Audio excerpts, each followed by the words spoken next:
প্রিয় পাঠকেরা, তোমরা দেখছো স্বপ্ন পূরণ এডুকেশন চ্যানেল। আমরা প্রতিদিনের মতন আজকেও নিয়ে চলে এসেছি 20টি গুরুত্বপূর্ণ এমসিকিউ প্রশ্ন ও উত্তর নিয়ে বাংলায় গুরুত্বপূর্ণ প্রশ্ন উত্তরগুলো প্রতিদিন পাওয়ার জন্য আমাদের চ্যানেলটি লাইক, কমেন্ট, শেয়ার এবং সাবস্ক্রাইব করে দিও। সাবস্ক্রাইব করে বেল আইকনটি প্রেস করে নিও, তাহলে নতুন নতুন ভিডিও নোটিফিকেশনগুলো তোমরা খুব সহজেই পেয়ে যাবে। এবং আপকামিং পরীক্ষার জন্য এই প্রশ্ন উত্তরগুলো কিন্তু খুব গুরুত্বপূর্ণ, তাই ভুলেও কেউ ভিডিওটা স্কিপ করো না, পুরো ভিডিওটা অবশ্যই মনোযোগ সহকারে দেখো। এবং নতুন যারা আমাদের চ্যানেলে প্রশ্ন উত্তরের ভিডিওগুলো দেখছো তারা অবশ্যই লাইক, কমেন্ট, শেয়ার এবং সাবস্ক্রাইব করে দিও। তোমরা তোমাদের বন্ধু বান্ধব এবং আত্মীয় স্বজন যারা চাকরির পরীক্ষার প্রস্তুতি নিচ্ছে তাদের সবাইকে এই ভিডিওগুলো কিন্তু শেয়ার করে দিও, যাতে তারাও আপকামিং পরীক্ষায় প্রশ্ন উত্তরগুলো পেয়ে উপকৃত হতে পারে। আমাদের ডেসক্রিপশন বক্সে হোয়াটসঅ্যাপ গ্রুপ, টেলিগ্রাম গ্রুপের লিঙ্ক দেওয়া আছে, চাইলে তোমরা সেখানে জয়েন করে নিতে পারো। তোমরা কিন্তু কমেন্ট বক্সে কমেন্ট করে জানতে পারো তোমাদের কোন বিষয়ের উপর ভিডিওর প্রয়োজন আছে, আমরা সেই বিষয়ের উপর ভিডিও নিয়ে আসার চেষ্টা করব। প্রশ্নগুলো দেখা মাত্রই তোমরা কিন্তু কমেন্ট বক্সে উত্তর করার চেষ্টা করবে। তাই আর সময় নষ্ট না করে চলে আসি আজকের প্রথম প্রশ্নে। আজকের প্রথম প্রশ্ন, 1 নম্বর প্রশ্ন, কোন ভক্তি সাধক ভারুদা রচনা করেন? তোমাদের সামনে 4টে অপশন রয়েছে। 4টে অপশনের মধ্যে সঠিক উত্তরটি হয়ে যাবে অপশন এ, একনাথ। একনাথ ভক্তি সাধক ভারুদা রচনা করেন। মারাঠি ভক্তি সাধক, ইনি কিন্তু একজন মারাঠি ভক্তি সাধক ছিলেন। এই একনাথ কিন্তু মারাঠি ভক্তি সাধক একজন। পরবর্তী প্রশ্ন, 2 নম্বর প্রশ্ন, একটি বরফ এবং জল ভর্তি গ্লাসের বাইরের পৃষ্ঠে জলের ফোঁটা কি হওয়ার কারণ ছিল? সরি বন্ধুরা, একটি বরফ এবং জল ভর্তি গ্লাসের বাইরের পৃষ্ঠে জলের ফোঁটা তৈরি হওয়ার কারণ কি? তোমাদের সামনে 4টে অপশন রয়েছে। 4টে অপশনের মধ্যে সঠিক উত্তরটি হয়ে যাবে অপশন বি, ঘনীভবন। একটি বরফ এবং জল ভর্তি গ্লাসের বাইরের পৃষ্ঠে জলের ফোঁটা তৈরি হওয়ার কারণ হলো ঘনীভবন। ঘনীভবন হলো একটি প্রক্রিয়া যেখানে জলীয় বাষ্প বা গ্যাসীয় অবস্থা শীতল পৃষ্ঠের সংস্পর্শে এসে তরল জলে রূপান্তরিত হয়। পরবর্তী প্রশ্ন, 3 নম্বর প্রশ্ন, কিছু কোমল পানীয় তাদের বোতলের লেবেলে অম্লতা নিয়ন্ত্রক বা বাফার হওয়ার দাবি করে। তারা তাদের পিএইচ সামঞ্জস্য করতে কোন অম্লতা নিয়ন্ত্রক ব্যবহার করে? তোমাদের সামনে 4টে অপশন রয়েছে। 4টে অপশনের মধ্যে সঠিক উত্তরটি হয়ে যাবে option C, carbon die oxide. কিছু কোমল পানীয় তাদের বোতলের লেবেলের অম্লতা নিয়ন্ত্রক বা বাফার হওয়ার দাবি করে। তারা তাদের পিএইচ সামঞ্জস্য করতে কার্বন ডাই অক্সাইড অম্লতা নিয়ন্ত্রণ ব্যবহার করে। পরবর্তী প্রশ্ন, 4 নম্বর প্রশ্ন, ভারতের সুপ্রিম কোর্ট কোন মামলায় প্রথমবারের মতো সংবিধানের মৌলিক কাঠামোর মতবাদ দিয়েছিল? তোমাদের সামনে 4টে অপশন রয়েছে। 4টে অপশনের মধ্যে সঠিক উত্তরটি হয়ে যাবে অপশন বি, কেশবানন্দ ভারতী বনাম কেরালা রাজ্য। ভারতের সুপ্রিম কোর্ট কেশবানন্দ ভারতী বনাম কেরালা রাজ্য মামলায় প্রথমবারের মতো সংবিধানের মৌলিক কাঠামোর মতবাদ দিয়েছিল। এই প্রশ্নটা কিন্তু খুবই গুরুত্বপূর্ণ প্রশ্ন, যা কিন্তু এই কেশবানন্দ ভারতী মামলাটা কিন্তু কেশবানন্দ ভারতী বনাম কেরালা রাজ্য মামলাটা কিন্তু হয়েছে, যে রায়টা দিয়েছিল এটা কিন্তু 1993 সালে, এই 1973 সালে বন্ধুরা, সরি 1973 সালে কিন্তু এই মামলার রায় দেওয়া হয়েছিল। এই রায়টি ভারতীয় সংবিধানের ইতিহাসে একটি যুগান্তকারী ঘটনা হিসাবেও বিবেচিত হয়। পরবর্তী প্রশ্ন, 5 নম্বর প্রশ্ন, কোন ধারা অনুযায়ী রাষ্ট্রপতি প্রতি বছর প্রথম সংসদ অধিবেশন শুরু হওয়ার সময় একত্রিত সংসদের উভয় কক্ষে ভাষণ দেন? তোমাদের সামনে 4টে অপশন রয়েছে। 4টে অপশনের মধ্যে সঠিক উত্তরটি হয়ে যাবে অপশন সি, ধারা 87(1). ধারা 87(1) অনুযায়ী রাষ্ট্রপতি প্রতি বছর প্রথম সংসদ অধিবেশন শুরু হওয়ার সময় একত্রিত সংসদের উভয় কক্ষে ভাষণ দেন। পরবর্তী প্রশ্ন, 6 নম্বর প্রশ্ন, এল নিনো স্রোত কোথায় প্রবাহিত হয়? তোমাদের সামনে 4টে অপশন রয়েছে। 4টে অপশনের মধ্যে সঠিক উত্তরটি হয়ে যাবে অপশন এ, প্রশান্ত মহাসাগর। এল নিনো স্রোত প্রশান্ত মহাসাগরে প্রবাহিত হয়। এটি একটি উষ্ণ সমুদ্র স্রোত যা পূর্ব প্রশান্ত মহাসাগরের নিরক্ষীয় অঞ্চলে প্রবাহিত হয়।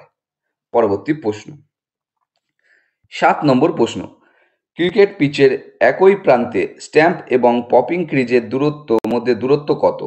তোমাদের সামনে 4টে অপশন রয়েছে। 4টে অপশনের মধ্যে সঠিক উত্তরটি হয়ে যাবে অপশন ডি, 1.22 মিটার। ক্রিকেট পিচের একই প্রান্তে স্ট্যাম্প এবং পপিং ক্রিজের মধ্যে দূরত্ব 1.22 মিটার। পরবর্তী প্রশ্ন 8 নম্বর প্রশ্ন, একটি পার্থিব বাস্তুতন্ত্রের সবুজ গাছপালা তাদের পাতায় পড়ে সূর্যালোকের প্রায় শতাংশ শক্তি ধরে নেয় এবং তা খাদ্য শক্তিতে রূপান্তরিত করে। তোমাদের সামনে 4টে অপশন রয়েছে। 4টে অপশনের মধ্যে সঠিক উত্তরটি হয়ে যাবে অপশন সি, 1%। একটি পার্থিব বাস্তুতন্ত্রের সবুজ গাছপালা তাদের পাতায় পড়ে সূর্যালোকের প্রায় 1% শক্তি ধরে নেয় এবং তা খাদ্য শক্তিতে রূপান্তরিত করে। এই প্রক্রিয়াটিকে কিন্তু সালোক সংশ্লেষ নামে পরিচিত, যেখানে সৌরশক্তি রাসায়নিক শক্তিতে রূপান্তরিত হয়। তাহলে সৌরশক্তি কিন্তু রাসায়নিক শক্তিতে রূপান্তরিত হয় সালোক সংশ্লেষ প্রক্রিয়ায়। পরবর্তী প্রশ্ন 9 নম্বর প্রশ্ন, 1833 সালে কার্ল ফ্রেডরিখ গাউস এবং বিশ্বের প্রথম ইলেকট্রোম্যাগনেটিক টেলিগ্রাফ আবিষ্কার করেন। তোমাদের সামনে 4টে অপশন রয়েছে। 4টে অপশনের মধ্যে সঠিক উত্তরটি হয়ে যাবে option A, Wilhelm Edward weber. 1833 সালে কার্ল ফ্রেডরিখ গাউস এবং উইলহেম এডওয়ার্ড ওয়েবার বিশ্বের প্রথম ইলেকট্রোম্যাগনেটিক টেলিগ্রাফ আবিষ্কার করেন। 1833 সালে কার্ল ফ্রেডরিখ গাউস এবং উইলহেম এডওয়ার্ড ওয়েবার বিশ্বের প্রথম ইলেকট্রোম্যাগনেটিক টেলিগ্রাফ কিন্তু আবিষ্কার করেছিল। পরবর্তী প্রশ্ন 10 নম্বর প্রশ্ন, নিচের কোন ভারতীয় শাস্ত্রীয় ভারতনাট্যম নৃত্যশিল্পী 1981 সালে পদ্মশ্রী এবং 2003 সালে পদ্মভূষণ পেয়েছিলেন? তোমাদের সামনে 4টে অপশন রয়েছে। 4টে অপশনের মধ্যে সঠিক উত্তরটি হয়ে যাবে অপশন এ, পদ্মা সুব্রমণ্যম। পদ্মা সুব্রমণ্যম ভারতীয় শাস্ত্রীয় ভারতনাট্যম নৃত্যশিল্পী 1981 সালে পদ্মশ্রী এবং 2003 সালে পদ্মভূষণ পেয়েছিলেন। পরবর্তী প্রশ্ন 11 নম্বর প্রশ্ন, পরিবেশগতভাবে টেকসই বৃদ্ধির জন্য জওহরলাল নেহরু জাতীয় সৌর কার্য কত সালে চালু করা হয়েছিল? তোমাদের সামনে 4টে অপশন রয়েছে। 4টে অপশনের মধ্যে সঠিক উত্তরটি হয়ে যাবে অপশন সি, 2010। পরিবেশগতভাবে টেকসই বৃদ্ধির জন্য জওহরলাল নেহরু জাতীয় সৌর কার্য 2010 সালে চালু করা হয়েছিল। পরবর্তী প্রশ্ন 12 নম্বর প্রশ্ন, নিচের ব্যক্তিদের মধ্যে বিখ্যাত গ্রন্থ এ ডিসকোর্স অন পলিটিক্যাল ইকোনমি রচনা করেছিলেন? তোমাদের সামনে 4টে অপশন রয়েছে। 4টে অপশনের মধ্যে সঠিক উত্তরটি হয়ে যাবে অপশন সি, রুশো। নিচের ব্যক্তিদের মধ্যে বিখ্যাত গ্রন্থ এ ডিসকোর্স অন পলিটিক্যাল ইকোনমি রচনা করেছিলেন রুশো। এটি কিন্তু 1755 সালে রুশো কিন্তু রচনা করেছিলেন।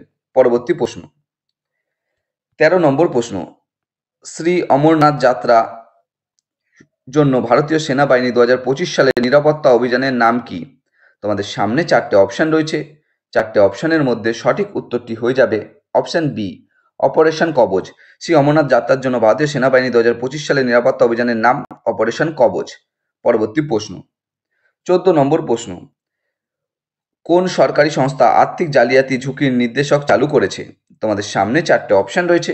4টে অপশনের মধ্যে সঠিক উত্তরটি হয়ে যাবে অপশন এ, ভারতীয় রিজার্ভ ব্যাংক। ভারতীয় রিজার্ভ ব্যাংক সরকারি সংস্থা আর্থিক জালিয়াতি ঝুঁকির নির্দেশক চালু করেছে। পরবর্তী প্রশ্ন 15 নম্বর প্রশ্ন, আন্তর্জাতিক মাতৃভাষা দিবস কোন তারিখে পালন করা হয়? তোমাদের সামনে 4টে অপশন রয়েছে। 4টে অপশনের মধ্যে সঠিক উত্তরটি হয়ে যাবে অপশন এ, সঠিক উত্তরটি হয়ে যাবে অপশন বি, 21শে ফেব্রুয়ারি। আন্তর্জাতিক মাতৃভাষা দিবস পালন করা হয় প্রতি বছর 21শে ফেব্রুয়ারি। 1999 সালে 17 নভেম্বর ইউনেস্কো 21শে ফেব্রুয়ারিকে আন্তর্জাতিক মাতৃভাষা দিবস হিসেবে ঘোষণা করে এবং 2000 সালের 21শে ফেব্রুয়ারি থেকে এটি জাতিসংঘের সদস্য দেশ সমূহে পালিত হয়। পরবর্তী প্রশ্ন 16 নম্বর প্রশ্ন, পশ্চিমবঙ্গ ভারতের কোন দিকে অবস্থিত? তোমাদের সামনে 4টে অপশন রয়েছে। 4টে অপশনের মধ্যে সঠিক উত্তরটি হয়ে যাবে অপশন সি, পূর্ব দিকে। পশ্চিমবঙ্গ ভারতের পূর্ব দিকে অবস্থিত। পরবর্তী প্রশ্ন 17 নম্বর প্রশ্ন, ওয়্যারলেস কমিউনিকেশন কে আবিষ্কার করেন? তোমাদের সামনে 4টে অপশন রয়েছে। 4টে অপশনের মধ্যে সঠিক উত্তরটি হয়ে যাবে option A, Marconi. Wireless communication আবিষ্কার করেন মার্কনি।